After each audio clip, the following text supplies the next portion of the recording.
Les audios des musées de Laval. Les musées de Laval vous livrent leurs secrets. Tendez l'oreille et découvrez les artistes et les œuvres depuis chez vous.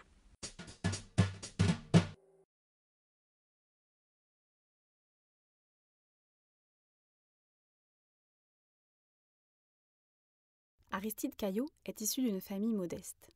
Son père est journalier agricole et sa mère ouvrière textile.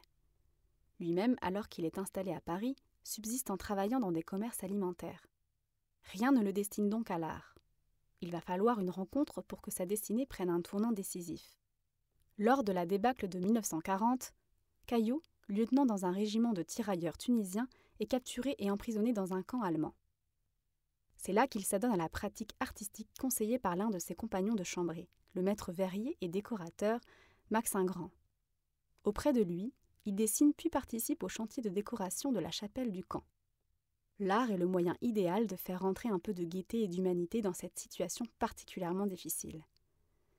De retour en France, Caillot participe en 1946 au Salon des artistes libérés, puis expose individuellement à partir de 1950.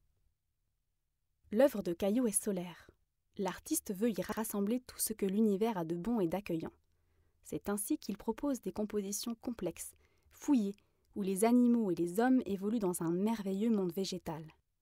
Elles sont remplies de personnages fantastiques, issus de la mythologie, comme ici dans Ulysse et Circé, ou de contes populaires et d'histoires bibliques. Dans Ulysse et Circé, Caillot a souhaité représenter cet épisode de l'Odyssée, dans lequel Ulysse et ses compagnons débarquent sur l'île où vit la déesse Circé. Celle-ci empoisonne tout l'équipage, les transformant en cochons. Mais Ulysse, aidé du dieu Hermès, échappe à la déesse et la force à lui fournir l'antidote.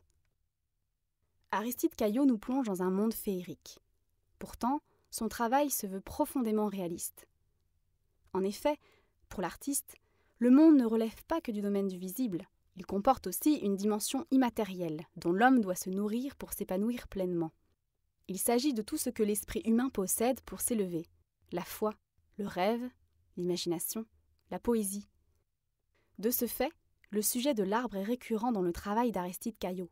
Il représente l'homme qui a besoin de ses racines et de son environnement, de sa famille, pour s'épanouir, mais qui a également besoin de s'élancer vers le haut, de mener sa propre quête spirituelle. Par son travail, l'artiste espère aider l'homme à nourrir ce besoin spirituel.